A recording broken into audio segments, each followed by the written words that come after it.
Salut à tous et bienvenue dans un nouveau vlog. Bon, c'est le grand jour. On est mardi 7 juin, c'était l'anniversaire d'Alec hier d'ailleurs. Et on prend la route, on est dans un camion qu'on vient de récupérer au Leclerc. C'est parti. On va prendre le bateau et on part pour faire le déménagement de mes parents. Donc voilà, trop bizarre.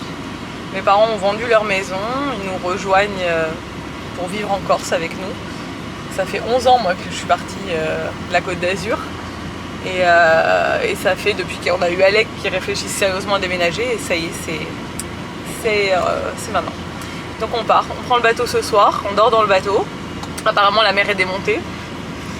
Genre ils ont prévu des vagues de 3 mètres pour jeudi, on rentre jeudi, ça va être sympa hein. Voilà, et on arrive demain matin à 7 h à Toulon. Après on a 1 heure de route. Et après on arrive chez mes parents pour faire le déménagement. Salut Nico. Il est trop tôt, il est 7 h, ça va. On est dans les garages du Corsica Ferries, nous sommes arrivés à Toulon. Après une nuit, écoute, ça va, on a bien dormi. Hein. Ouais, pas beaucoup. Tangué un peu, mais... Bon, on s'est couché vers minuit, mais ça va quand même. Non, ça tanguait un petit peu, mais ça allait. Je crois que le retour va être beaucoup plus laborieux parce que ils annoncent des grosses vagues jeudi. Avec le camion plein et tout, il faudra tout bien caler. Ouais, on est arrivé à Toulon. Il fait bon, ça va être cool. J'ai des courbatures dans les jambes et dans les fesses parce que j'ai une séance bas du corps lundi et j'ai couru hier. Ça va être quelque chose de déménagement. Il faudra absolument que je prenne un Doliprane ou quoi. Je n'arrive même pas à descendre les marches. Et chez mes parents, il n'y a que des marches. Il y a 3 étages. C'est une maison de village à l'ancienne qui est tout en hauteur en fait. Et du coup, porter les cartons dans les marches, ça va être... je sais bien, on va faire du sport, mais ça va être laborieux. Voilà, là on a 1 heure et quelques de route en fonction de la circulation. Mais Toulon, c'est toujours un peu... c'est pas la bonne heure pour arriver quoi. Bon, vous avez vu, on n'a pas un gros camion. Bah, je vous ai pas vraiment montré le camion en fait. Je vous montrerai ça tout à l'heure. Parce qu'en fait, mes parents n'ont pas de meubles. Enfin, ils ont pratiquement pas de meubles. Ils ont genre 1 ou 2 meubles. Et tout le reste, c'est des cartons. Ils laissent tout en fait. Ils ont tout vendu avec la maison. Parce que... ils avaient pas envie de se prendre la tête et qu'ils étaient plus attachés à leurs meubles et tout, et qu'ils en rachèteront plus tard. Et que là, ils vont dans l'appart qui est déjà meublé. Donc voilà. Ça va être plus simple à déménager, c'est que des cartons, mais il y en a beaucoup. Bon, la maison de mes parents, le camion, les amis qui sont venus nous aider. On avance bien, hein. En même temps, ils n'ont pas de meubles, donc ça va vite. Nico est en train de faire un Tetris dans le camion. Je pense même pas qu'on va le remplir. Après, c'était des volumes un peu particuliers. Ouais, on va finir après. Bon, ça va? Bonjour. Comment tu te sens? Ça va, nickel, ça se fait bien. Il faut juste qu'on soit bien organisé. Il fait juste chaud. Ouais, il fait juste chaud. Il faut juste qu'on soit bien organisé dans le... faire un beau Tetris, tu vois. Que ça bouge pas, qu'il n'y a rien qui tombe pendant le truc. Dans le transport, c'est ça le plus important. On a largement assez de place. Bon, c'est bien d'avoir ce volume parce que dans un petit trafic, ça aurait été chiant. dû plus... merci. Ça aurait été plus chiant. Ouais, on aurait dû plus gérer l'espace, mais ça va. Bon, voilà, la maison est vidée. Alors les meubles, certains meubles restent, comme le lit, la déco et tout, parce qu'en fait on vend à... mes parents vendent à des gens qui vont louer la maison en saisonnier, donc ça les arrangeait de garder la déco, certains éléments et tout, donc on a laissé pas mal de choses. Et mes parents ne voulaient pas garder plein de trucs. Bon, la journée est terminée. On a eu rendez-vous avec les nouveaux propriétaires qui sont venus pour faire un état des lieux, voir comment fonctionne la chaudière, l'électricité, enfin que mes parents leur fassent un peu la passation de tout. Ils sont très sympas, on a discuté, c'était cool. Et la maison est très vide. Mais il reste quand même, comme je vous le disais, de la déco, des meubles et tout, parce que mes parents leur ont vendu beaucoup de choses. Là, on va aller manger. Du coup, on a tout bouclé une journée. On va aller manger dans le Vieux Canet, donc à côté. Et demain, je me prévois un truc trop cool, je vous expliquerai ça demain. On va aller manger sur la place Bellevue, rue Saint-Sauveur. Pour ceux qui ne connaissent pas le Vieux Canet, c'est magnifique. Je vais vous montrer un peu tout ça.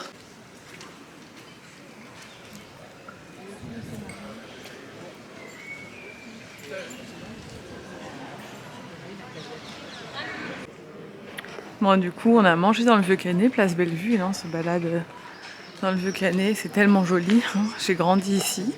Je passais ma vie dans ces rues. C'est tellement J'ai cool. récupéré ma caméra. Hello! On se retrouve le lendemain. Comment ça va? Ça va et toi? Ça va. On est dans cette maison vide. Bon, qui est pas si vide que ça quand même, parce qu'il reste quand même des canapés et tout, on peut quand même s'asseoir, c'est bien.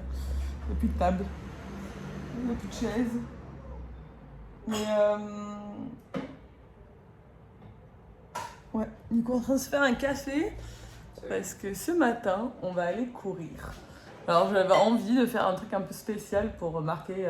Voilà, on a passé la dernière nuit dans la maison de mes parents, ils rendent les clés aujourd'hui. On va faire le dernier coup de propre, on a fait le gros ménage hier, donc ça allait vite.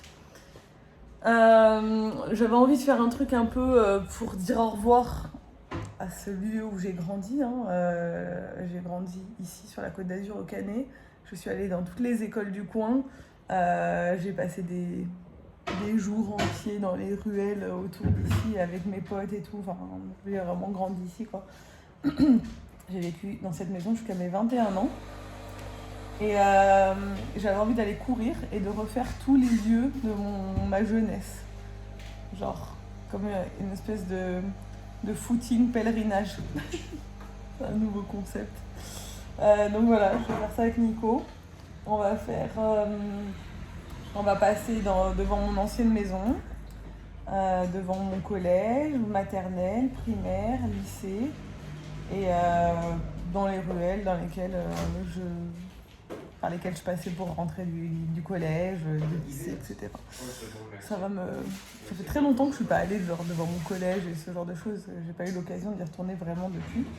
Donc ça va me faire vraiment bizarre, mais ça va être cool. Voilà. Nico, il va courir avec moi. Ouais, t'as le de mettre sur la table, mais je me suis mis moi sur la chaise et j'ai posé sur la console à côté tout à l'heure.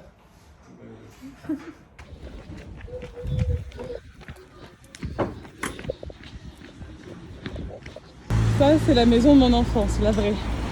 Alors, on n'avait pas toute la maison, évidemment, on était en location, on avait l'appartement du milieu. Grand, quand même. Ça, c'était ma chambre, là, juste là.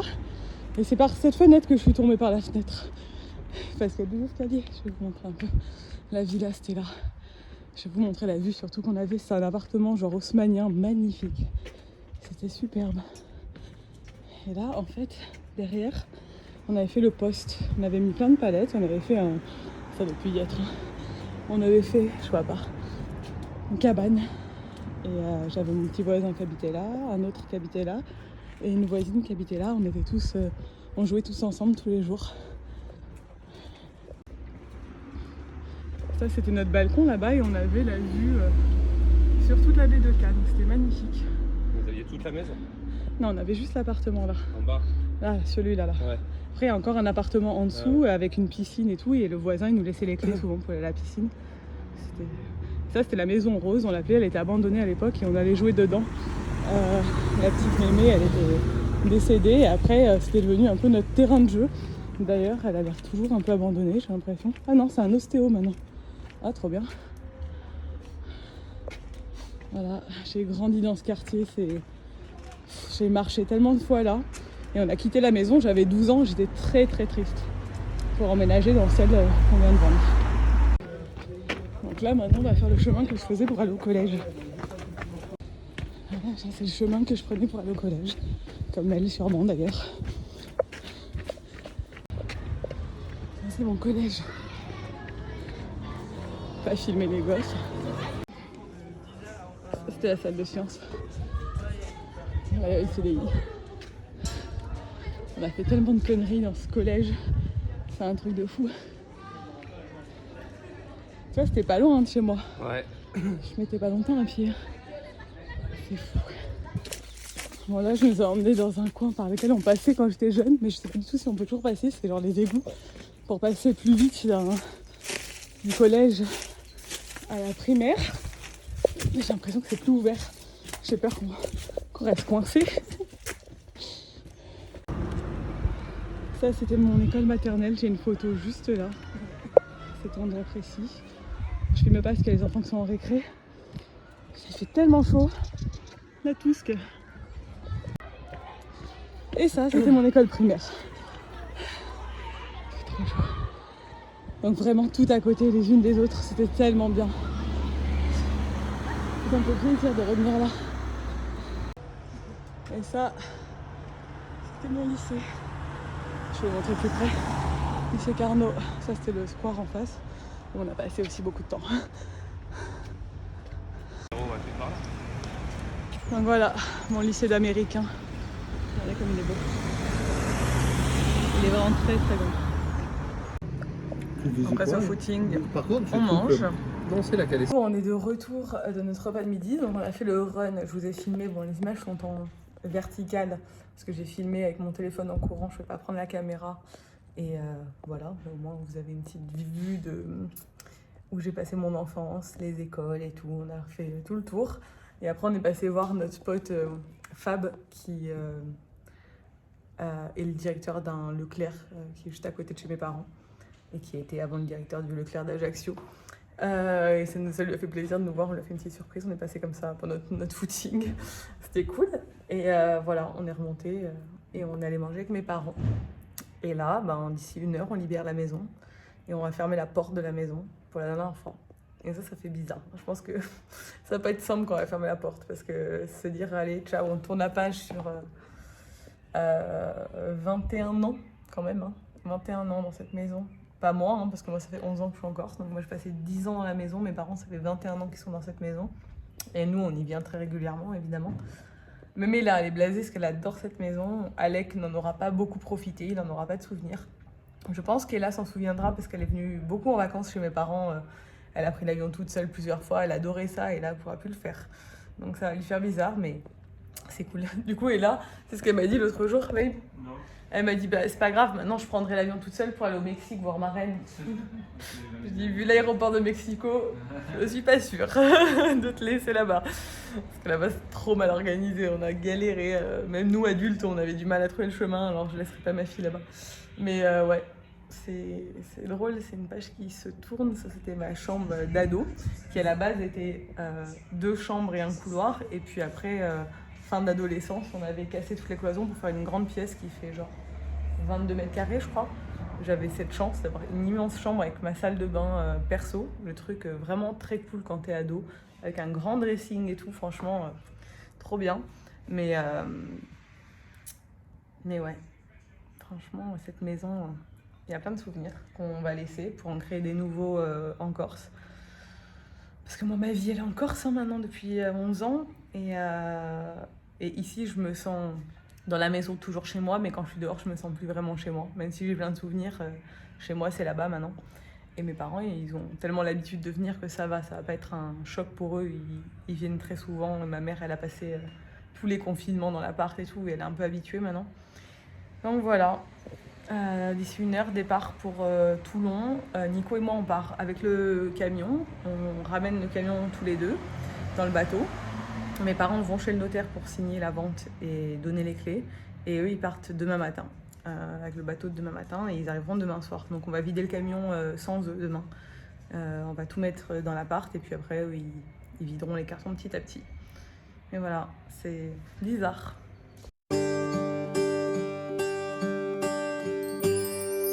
It's the things you do for me.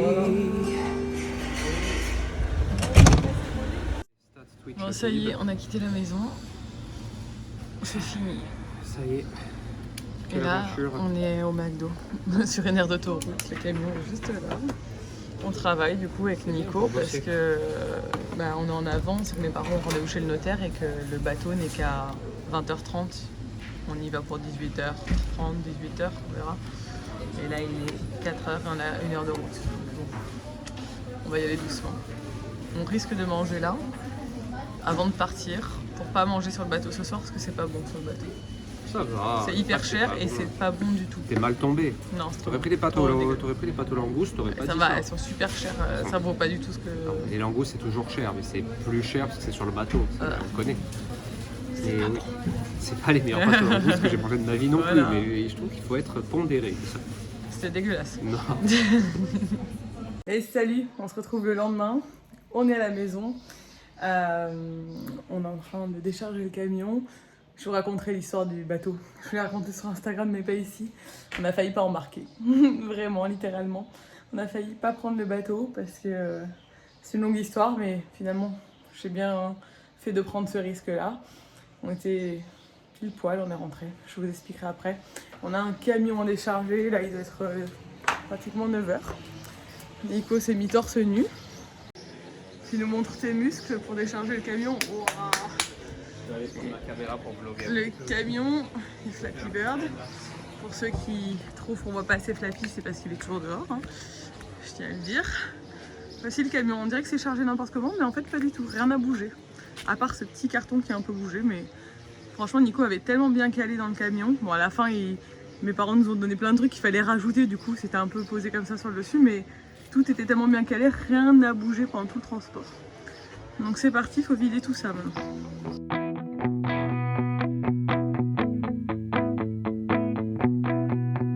Wake up, it's a lovely day out there. Wake up. Bon, on se retrouve pour faire une petite conclusion à cette vidéo déménagement. On est quelques jours plus tard, mes parents sont bien installés. Tout va très bien, je pense qu'ils sont très contents, on est tous très contents.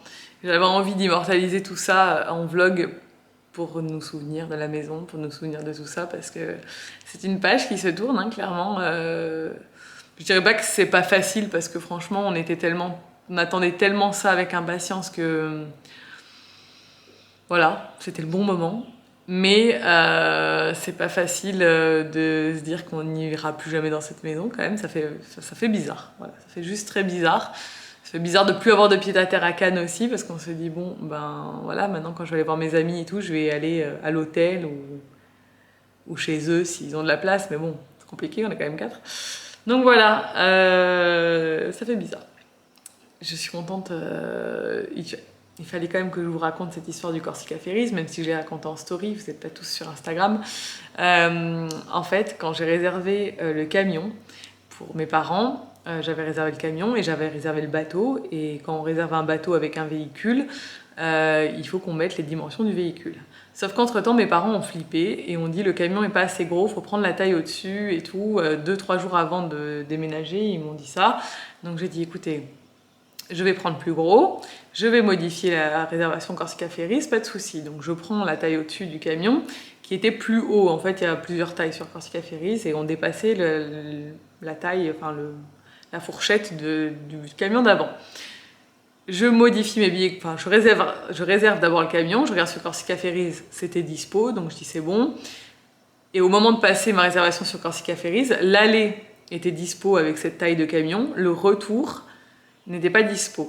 C'est-à-dire qu'on ne pouvait plus sélectionner cette catégorie de taille de véhicule, il n'y avait plus de place pour ces véhicules-là. Sachant qu'en fait, le camion faisait 3 cm de plus que la taille d'en dessous. Moi, je connais Corsica Ferries, je me dis, vu comme il sert tous les véhicules dedans, il y a moyen qu'on rentre quand même avec 3 cm de décalage, ils vont peut-être pas capter. Mal vu. Donc elle allait... pas de souci, vu qu'on avait la bonne réservation au niveau de la taille. Au retour, on arrive devant le bateau et la fille dit « Attendez, votre camion, il n'est pas dans cette catégorie-là, vous n'êtes pas dans la bonne catégorie, etc. » Moi, je fais style « Ah bon ?» et tout. Bah, je comprends pas, l'aller c'était bon. Moi, je suis toujours très optimiste, faut savoir. Et Nico est l'opposé de moi. Nico stresse à mort pour ce genre de truc. Et moi, je suis là toujours « C'est bon, t'inquiète. Ça va le faire, ça va passer. » Sauf que la fille nous dit, bon bah écoutez, vous êtes en liste d'attente, je vous mets sur le côté. Une fois que tous les véhicules auront embarqué dans le bateau, on verra la place qui reste et les véhicules de liste d'attente rentrent dans l'ordre. Vous êtes numéro 1 sur la liste d'attente, donc ça devrait le faire. Elle dit, hier ils étaient 6 véhicules et il n'y avait pas de souci. Donc je dis, bon c'est bon, ça va. Tout le monde rentre dans le bateau, ça met un temps fou, on a attendu genre 2 heures sur le parking. Et en fait on était les seuls sur la liste d'attente. Donc là on se dit, merde, déjà, bon, on est les seuls, ça me fait un peu flipper. Le bateau était plein, craqué. Et ils nous ont rendu dingues sur le parking, les gens qui travaillaient sur le port. Ils nous disaient c'est bon, vous allez pouvoir embarquer, avancez jusque là. On a avancé jusque là, ils disaient ah non finalement c'est pas possible. Attendez, non c'est bon, avancez jusque là. Ah non c'est pas possible. Enfin, ils nous ont rendu dingues, Nico a pété un plomb. Enfin pété un plomb, grand mot. Jusqu'à nous faire arriver devant la porte du bateau. Et là le commandant du bateau, enfin celui qui s'occupe, apparemment c'est le commandant. Je sais pas si c'est vraiment le commandant ou celui qui s'occupe des garages, j'en sais rien. Un monsieur habillé tout en blanc, il sort du bateau, il dit non, non, c'est pas possible. Et là, on dit, c'est une blague, on nous a fait avancer jusqu'à la porte du bateau, depuis tout à l'heure on nous dit c'est bon et tout, et là on dit c'est pas possible, bon, le Corsica Ferry c'est des Italiens. Ils sont un peu comme nous, hein, ici. Et Nico commence à gueuler un peu auprès des mecs du port en disant mais il y a 5 minutes vous me dites que c'est bon, vous faites avancer jusque là, vous jouez à quoi? C'est bon quoi. Et du coup le commandant du bateau nous regarde, il regarde le camion, donc il y a écrit Ajaccio en gros dessus, il regarde la plaque et il dit c'est bon, vous pouvez rentrer. C'est une blague. Donc bon, tant mieux pour nous, j'ai eu raison, c'est passé et en fait il restait la taille pile. Alors, on aurait pu rentrer 2 camions encore comme nous, parce qu'il y avait un autre garage à côté où il rentrait encore un camion. Donc c'était pas très cool de dire qu'il n'y avait plus de place alors qu'il y avait de la place. Mais il dit c'est bon, ça passe, vous pouvez rentrer. On est rentré, bon effectivement on était collés à la porte, mais on rentrait. Donc voilà, la petite morale de cette histoire, c'est que qui tente rien n'a rien. De toute façon j'avais pas le choix, je ne pouvais pas modifier, il n'y avait plus de place les jours d'avant, les jours d'après, et j'avais déjà réservé le camion, et genre fallait bien qu'on rentre quoi, donc j'ai tenté. Et après on a beaucoup rigolé avec Nico parce que c'était très drôle la situation et tout. Après le mec il était là, ah, cool et tout, vous voyez ça passe, c'était la fin, c'est toi qui nous as dit que ça passait pas, genre bref, c'était drôle. Mais on est rentré, tout s'est bien passé et tout s'est bien terminé. Et maintenant c'est déjà derrière nous, voilà. Donc je vais vous laisser, j'espère que ce petit vlog vous a plu. C'était un moment un peu solennel, mais on est content. Et je vous dis à très vite dans un nouveau vlog. Ciao!